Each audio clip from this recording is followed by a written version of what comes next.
오늘 하나님께서 우리들에게 주시고자 하는 말씀은 구약성경 욥기 21장입니다. 본문 욥기 21장 7절에서 11절까지를 봉독해 올리겠습니다. 어찌하여 악인이 생존하고 장수하며 세력이 강하냐? 그들의 후손이 앞에서 그들과 함께 굳게 서고 자손이 그들의 목전에서 그러하구나. 그들의 집이 평안하여 두려움이 없고 하나님의 매가 그들 위에 임하지 아니하며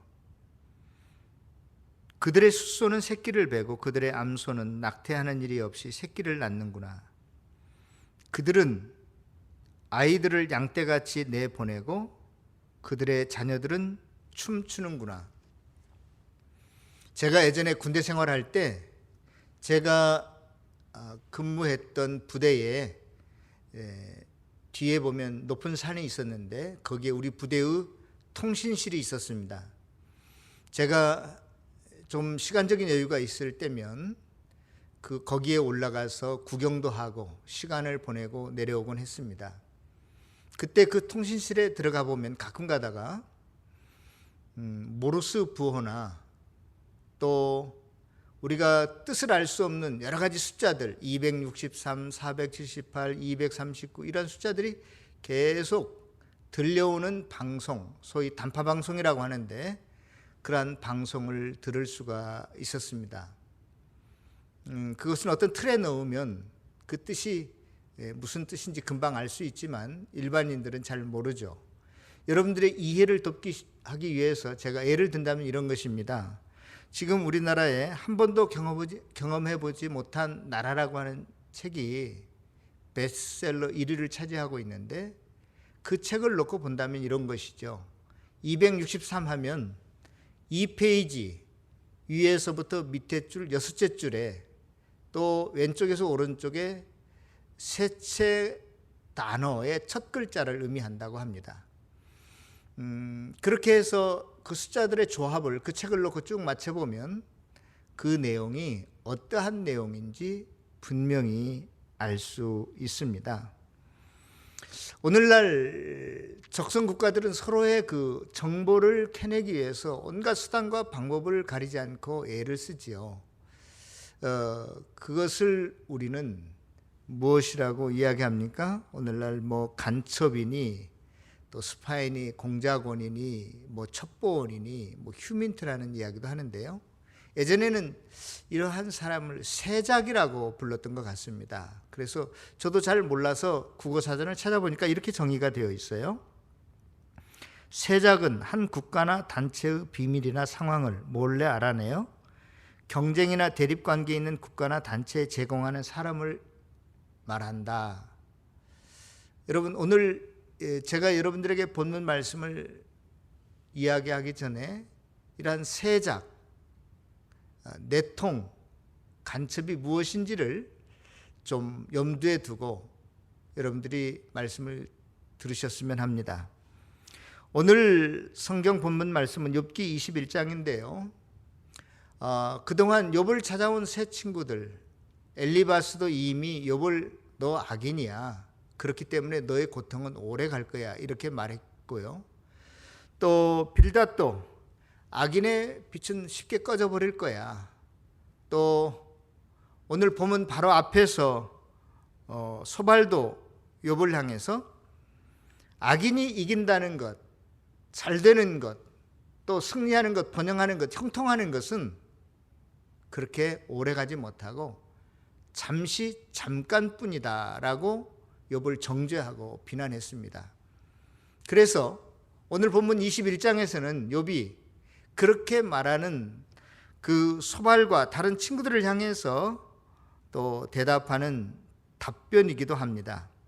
오늘 욥기 21장을 이렇게 좀 살펴보면 어떻게 문단이 나누어지냐면 욥기 21장 1절에서 6절까지는 도입 부분이라고 할 수 있는데 욥이 지금 이렇게 말하게 된 이유, 원인 혹은 목적을 이야기하고 있고요.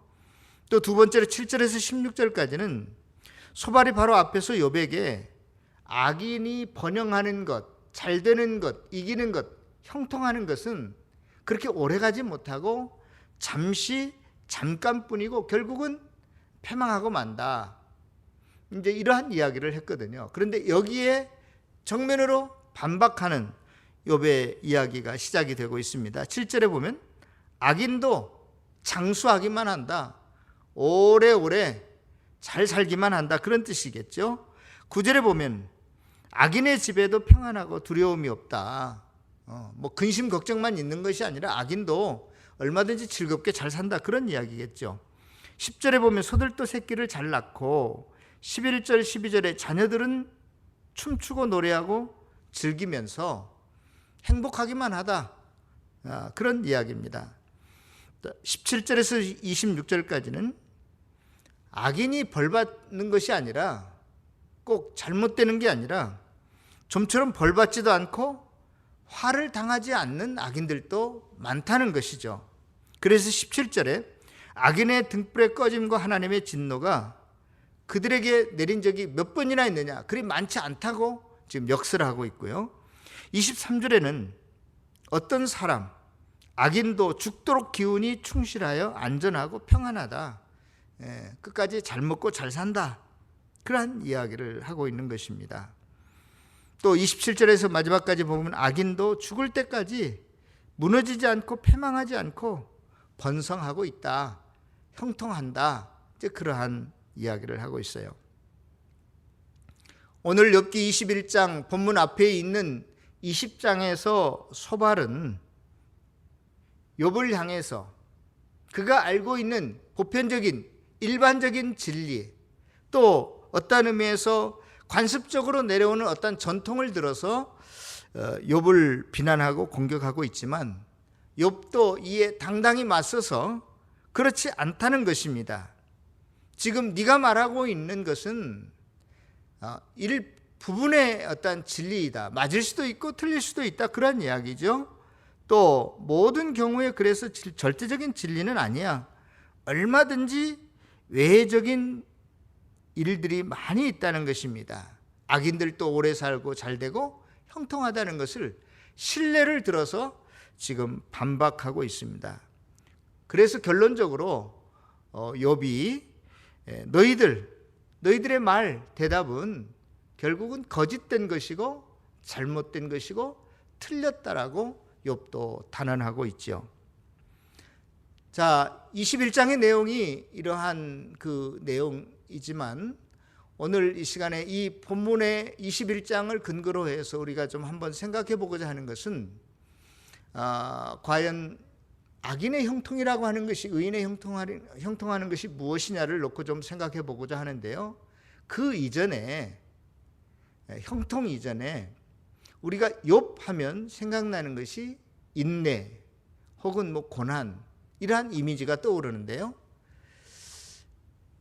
그것 이전에 욥기서를 통해서 하나님께서 저와 여러분들에게 말씀해 주시고자 하는 큰 주제 하나가 있다면 과연 악인이란 무엇인가 또 의인이란 무엇인가를 저와 여러분들에게 말씀해 주고 있다고 생각합니다. 여러분, 그렇다면 악인은 또 의인은 어떠한 사람일까요? 하나님의 피조물인 하나님께서 창조하신 만드신 인간, 원래적인 인간이라고 그럴까요? 하나님이 계획하신 인간, 의도하신 인간상 혹은 인간의 조건, 자격이 있다면 우리는 어떻게 정의할 수 있냐면 하나님과 가까이 함께하는 그러한 인간입니다. 그래서 하나님께서는 그들과 항상 가까이 함께하고 싶어서 그들을 특별한 장소인 에덴 동산에 아담과 하와를 두셨어요. 그런데 이 아담과 하와가 하나님과 소원해집니다. 왜? 그들이 죄를 지었기 때문에. 그래서 결국은 에덴 동산으로부터 쫓겨나가게 되는데요. 멀리 떨어지게 되는데 하나님과의 관계가 단절이 되는데 그럼에도 불구하고 하나님께서는 인간들을 다시금 품어 안기를 원하시고 가까이 두기를 원하시고 함께 하기를 원하시고 또 인간을 통해서 하나님의 뜻을 펼치기를 원하셨어요. 그래서 이사야서 7장에 보면 보라, 처녀가 잉태하여 아들을 낳을 것이요 그 이름을 임마누엘이라 하리라. 임마누엘의 뜻은 우리가 잘 알고 있듯이 하나님이 우리와 함께 하신다라고 하는 그런 뜻을 가졌어요. 저와 여러분들과 다시금 함께 하기 위해서, 함께 묶이기 위해서, 동행하기 위해서 예수 그리스도를 이 땅에 보내어 주셨습니다. 그리고 예수님께서도 이 땅에 오셔서 하실 일을 다 마치고 승천하시기 직전에 약속하신 말씀이 있는데, 보라, 세상 끝날까지 내가 너희와 항상 함께 있으리라.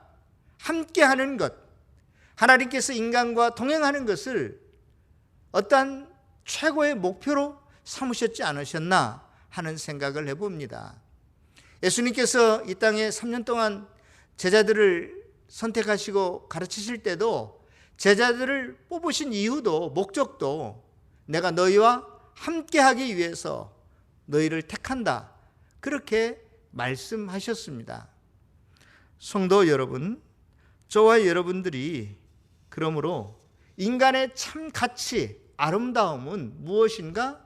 인간의 본연적인 그러한 모습은 어떠해야 되는가?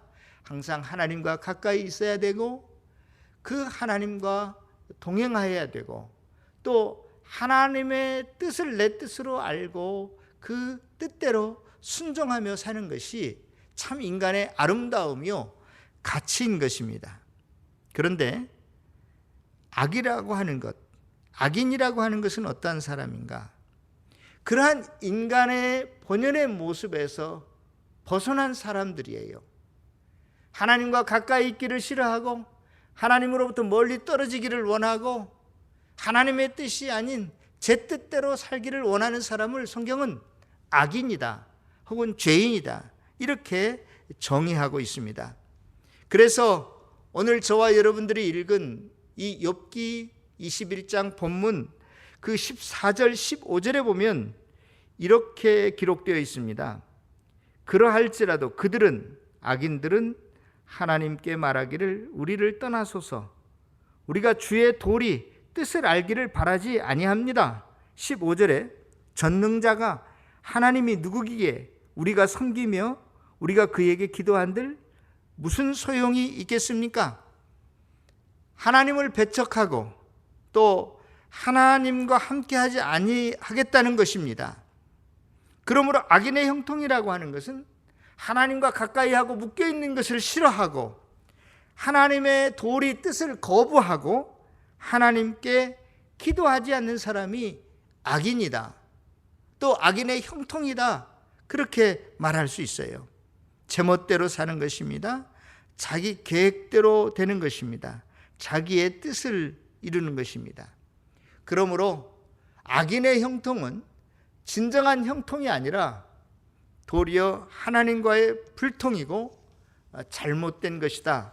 우리가 이렇게 결론을 내릴 수 있을 것 같습니다. 하나님과 가장 가까이 있어야 될 인간이 하나님과 언제 어디서나 함께하고 동행해야 될 인간이 하나님과의 단절을 선언하고 또 하나님의 뜻을 거부하고 도리어 하나님을 가까이 두기보다는 하나님이 아닌 다른 것에 내 마음을 빼앗기고 다른 것으로부터 가까이 나아가려고 하고 또 다른 것을 사랑하는, 하나님이 아닌 외부의 것에 의미를 두고 가치를 두고 그들과 소통하기를 원하는, 다시 말해서 내통하고 살아간다면 그는 하나님 나라의 첩자가 될 것입니다. 사랑하는 성도 여러분, 우리가 하나님의 백성으로서, 하나님의 사람으로서 우리가 하나님의 일을 해야 되고 하나님의 뜻을 생각하고 하나님의 통치를 받아야 되는데 도리어 하나님이 적대시하는 이 세상의 나라, 사탄이 지배하고 있는 마귀의 나라를 이롭게 하고 도리어 적에게 우리의 형편을 알려주고 상황을 알려주고 적이 좋아하는 짓이나 적의 사주를 받고 우리가 살아간다고 한다면 분명히 그는 하나님 나라의 간첩 스파이인 것이죠. 꽤 오래된 이야기인 것 같습니다만 저는 어느 예전에 읽었던 그 기사가 생각이 나는데요. 어느 한 기업의 임직원들이 자기 회사의 그 기술, 기밀을 빼어내어서 중국에 있는 그 회사로 가기 위해서 그 내용을 거기에 팔아 넘기려고 하다가 국정원에 발각이 돼서 검거된 적이 있었습니다. 그래서 그것이 만약 그 상대 기업으로 적국으로 넘어갔다고 하면 경제적 손실이 6천억 원을 훨씬 넘었을 것이다. 그러한 보도를 읽은 적이 기억이 납니다. 여러분, 우리는 그러한 사람들도 간첩, 산업 스파이라고 하죠. 그렇다면 저와 여러분들의 적은 또 외부나 단체는 무엇일까요? 하나님과 내가 가장 가까이, 하나님과 내가 가장 최우선적으로 있어야 되는데 그렇지 않은 그 모든 것들입니다. 좀 냉정하지만 하나님과 가장 가까이 저와 여러분들이 밀착되어 있어야 되는데 그 사이에 끼어 있는 것이 있다면 어떠한 사물이든 어떠한 사람이든 그는 우리의 적일 수밖에 없습니다. 외부 조직이고 외부 사람일 수밖에 없습니다. 여러분 아파 보셨습니까? 내가 속에 병이 났는데도 티를 내지 않냐면 아내도 남편도 자식도 전혀 모르죠. 아니 내가 너무나 아파서 끙끙 아픈 소리를 내도 같은 식구들인데도 어떨 때는 귀찮아서 모른 척하고 지날 때가 있지 않습니까? 그러나 하나님께서는 저와 여러분들을 아주 세밀하게 다 아십니다. 내가 정말로 아픈지 안 아픈지 또 내 마음의 괴로움과 슬픔과 불안과 근심, 걱정도 다 아십니다. 내가 뭘 준비해야 될지, 내 앞날이 어떻게 되어야 될지도 하나님께서는 다 아십니다. 그런데 우리가 하나님과 가장 밀착되어 있지 않고 가까이 있지 않고 그 관계가 끊어져 버리면 하나가 되어 있지 않고 하나님과 저와 여러분들이 묶여 있지 않으면 하나님이 싫은 거예요. 하나님과 어떠한 이야기를 소통하기를 싫어하는 겁니다. 기도도 하기 싫습니다. 하나님의 뜻도 알고 싶지 않습니다. 큐티하는 것도 귀찮죠. 하나님과 그 불통인 삶이고 또 악인의 삶을 살아갈 수밖에 없습니다. 그런데 그것으로 끝나면 괜찮은데 저와 여러분들이 하나님과의 관계가 끊어지면 하나님과의 소통이 불통이 되면 우리의 마음과 시선이 항상 내부가 아니라 외부로 돌리게 되어 있어요. 이 세상 것으로 향하게 되어 있습니다.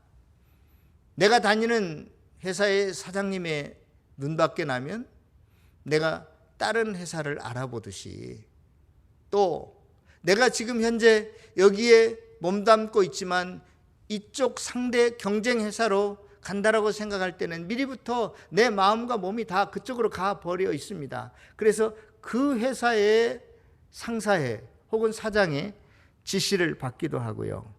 이 회사에 지금 내가 몸담고는 있지만 내통하는 자의 어떤 간첩 행위를 하고 있는 것이죠. 이런 하나님과의 소통이 끊어진 악인은요, 겉으로는 교양 있게 보이고 또 예의 바르고 평화를 사랑하고 무슨 큰 업적을 내세우고 대의 명분이 있게 행동하지만 실제적으로 그는 오직 자기의 실력만을 위해서 살아가는 사람입니다. 하나님 나라의 간첩에 불과합니다. 어떤 사람은 이중 간첩 노릇도 하죠. 그저 자기가 잘 먹고 잘 사는 것이 최고의 목표니까 나라고 민족이고 무슨 자기가 몸담고 있는 회사를 따지지 않습니다. 별로 의미를 두지 않아요. 그러다가 발각이 되면 양측으로부터, 양회사로부터, 나라로부터 그는 간첩으로 낙인을 찍힐 수밖에 없고 그는 공경에 떨어질 수밖에 없을 것입니다. 이런 사람들의 언행을 보면은요, 공통적으로 떳떳하지 못하고 공개적이지 못합니다. 해도 굉장히 위선이고 가식으로 가득 차 있습니다. 자기네들끼리, 첩자들끼리, 간첩들끼리는 뭐 진실되게 그들이 뭐 행동할지 모르지만, 그러나 다른 사람이 볼 때 그들은 항상 음습한 곳에서, 어두침침한 곳에서 은밀하게 행동하고 그저 항상 불평이고 불만이 많은 것 같아요. 제가 어릴 때 간첩 신고하라는 구호들이 참 많이 있었는데, 어떤 사람을 신고하라고 했냐면 뭐 아침에 일찍 산에서 내려오는 사람, 뭐 또 단파 방송을 이불 속에서 듣는 사람, 또 불평 불만이 많은 사람을 신고하라고 했어요. 하나님 나라에 섞여 있는 것 같지만 교회 공동체 안에 들어있어도 가라지들이, 간첩들이 많은 것 같아요. 그런 사람의 특징은 불평이 있습니다. 항상 불만족합니다. 오늘 우리가 본문 속에서 정말로 우리가 깊게 생각해 봐야 될 것은, 내가 진정으로 하나님 나라의 일꾼인가 아니면 하나님 나라의 간첩인가 하는 생각입니다. 하나님의 이름으로 세상과 내통하는 거짓 선지자들이 성경에 신자들이 얼마나 많이 나오고 있는지 몰라요. 그들은 그들의 정체를 숨기기 위해서 우리에게 온갖 좋은 것들을 다 내보이는 것 같아요. 사탄도 예수님을 시험하기 위해서 모든 만국이 보이는, 영광이 보이는 높은 산에 올라가서 네가 나한테 절을 하면 이 모든 것을 너에게 주겠다, 그렇게 유혹하기도 했고요. 신약 성경에 나오는 그 거짓 선지자들은 예수님 못지않게 큰 기적과 표적을 행하면서 저와 여러분들을 유혹했습니다. 자기 개인의 출세, 이 거짓 선지자들은 한결같이 어떤 권력, 야망, 사업, 명예를 위해서 이 세상과 소통하지요. 염분의 정을 나눈다라고 생각할까요? 영적인 행음자들이라고 볼 수 있습니다. 그래서 오늘 이 욥기 21장을 통해서 악인의 형통은 뭐냐, 결국 모든 일을 자기 뜻대로, 인간의 계획대로 되어지는 것이 악인의 형통이고 잘됨이고 번영입니다. 그래서 오늘 본문의 21장에 보면 이 세상 것들, 장수하는 것, 세력을 얻는 것, 소들이 새끼를 베고 낙태하는 일이 없고 재물이 불어나고 수금과 비파와 소고로 노래하고 즐기고 온갖 육신의 육적인 쾌락을 즐기는 삶, 그것이 악인의 형통이라고 말하고 있어요. 그러나 진정한 성경이, 하나님이 저와 여러분들에게 요구하시는, 원하시는 형통이란 무엇인가? 또 다른 말로 이야기하면 그것이 복인데요, 이 복은 히브리 말로 야쉐르라고 하는 단어예요. 야쉐르라고 하는 단어입니다. 이 야쉐르는요, 우리가 그 대표적인 구절 하나를 뽑는다면 시편 1편 1절일 거예요. 복 있는 사람은 악인의 꾀를 쫓지 아니하고 교만한 자리에 앉지 아니하고 오만한 자리에 서지 아니하고, 이러한 내용들인데, 거기에서 시편 전체가 실은 복이 주제거든요. 그 복을 말할 때 야쉐르라고 하는 단어를 사용했어요.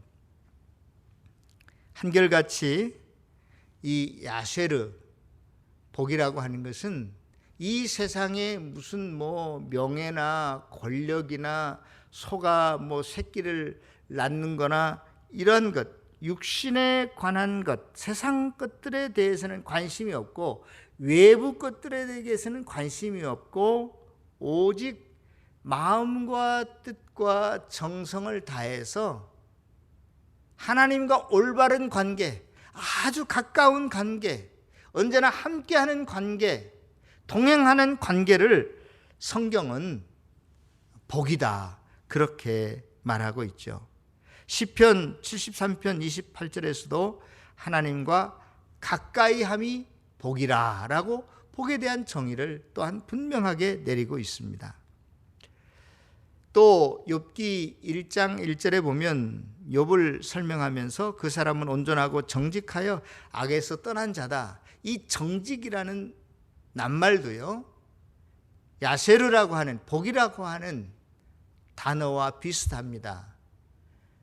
시편 1편 1절에 나타난 야세르하고 욥기 1장 1절에서 욥을 설명할 때 정직이라고 하는 단어, 아사르라고 하는 단어는 어근이 같습니다. 다시 말해서 똑같은 말에서 파생된 단어예요. 이 정직이라는 말도 꾸밈이 없다, 거짓이 없다, 그런 의미도 들어있지만 가장 최단거리에 있다, 그러한 뜻이에요. 욥과 하나님이. 여러분, 이것이 A 지점이고 여기가 B 지점이라면 이 A 지점과 B 지점을 연결하는 최단거리를 직선이라고 말하잖아요. 그것처럼 욥은 그 사이에 어떠한 것도 끼어 있지 않고 항상 가장 하나님과 가까운 사람이었습니다. 그런데 우리는 하나님께 나아갈 때 가장 가까이 하나님을 내 마음 곁에 두고 있는 게 아니라 우리는 항상 무엇을 통해서 하나님께 나아가냐? 내가 직장일이 잘 되면 하나님 감사합니다 하고 일터 직장을 통해서 하나님 뺑 우회해서 하나님께 돌아가요. 직장에서 잘못되면 또 하나님을 원망합니다. 그러니까 하나님과 나 사이에 끼어있는 여러 가지 많은 외부적인 요소들이 너무나 많아요. 하나님과 제가 가까이 가려고 해도 가까이 나아갈 수가 없습니다. 항상 돌아가야 돼요. 깊은 광이 있고 높은 산이 있고 계곡이 있어서 직접 나아가지 못합니다. 성도 여러분, 다시 한번 우리가 한번 정리했으면 좋겠어요. 욥의 환난, 고통, 어려움은 제가 볼 때는 결코 저주나 형벌이 아닌 욥의 마음이 빼앗길 그 모든 외부의 그 어떠한 조건들을 차단시키는 것이었어요. 견눈질할 수 있는 모든 연결 채널을 차단시키는 것이었기 때문에 도리어 욥에게 온 환난, 고통은 욥에게 복이 아니었나 하는 생각을 해봅니다. 우리가 다리가 부러졌을 때 불평할 수 있지만 병원 입원을 하면서 잃어버렸던 하나님을 찾고 하나님께 가까이 나아가고 하나님과 동행하는 사람이 되었다면 다리 부러진 것이, 병원에 입원한 것이 나에게 큰 복일 것입니다. 그러나 내가 건강 얻어서 또 내가 승진해서 내 사업이 잘 돼서 하나님과 내 사이가 멀어졌다면, 소원해졌다면 그 건강은, 그 사업은, 그 일터는 결코 복이 아니라 화로 볼 수밖에 없습니다. 악인의 눈으로, 죄인의 눈으로 볼 때는 형통이라 할지라도 하나님의 눈으로 볼 때는, 의인의 눈으로 볼 때는 결코 형통이 아니라 그것은 하나의 내통일 뿐이고 또 하나님에게 반역하는 행위를 할 뿐입니다. 그러므로 의인에게 있어서 또 욥에게 있어서 형통은 무엇이냐? 악인의 형통과는 근본적으로 다른 하나님의 뜻대로 되는 것입니다. 그것이 하나님께로부터 나왔고 하나님의 것입니다. 그러기에 하나님께서 저와 여러분들에게 그냥 거저 주실 때도 있고 또 이유 없이 그것을 거두어 가실 때도 있습니다. 성도 여러분, 그리스도인들도 저와 여러분들도 이 땅 위에서 현실적으로 실제적으로 건강할 수 있습니다. 돈 많이 가지고 거부로서도 살아갈 수 있어요. 또 우리의 자녀들이 잘 될 수 있고 명예를 얻으면서 살아갈 수 있어요. 그러나 그것이 이 땅 위에서 내 뜻을 이루기 위한 것이라면 그것은 결코 형통이 아닙니다. 복이 아닙니다.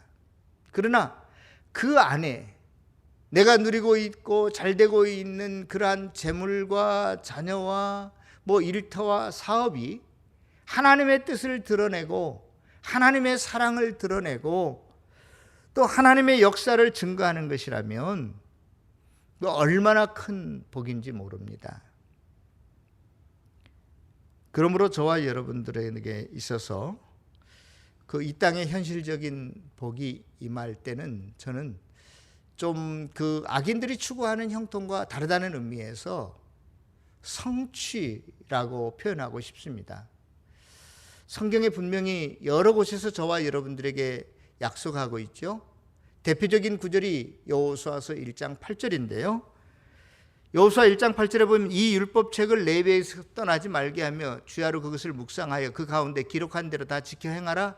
그리하면 내 길이 형통하리라 평탄하리라 약속하고 있습니다.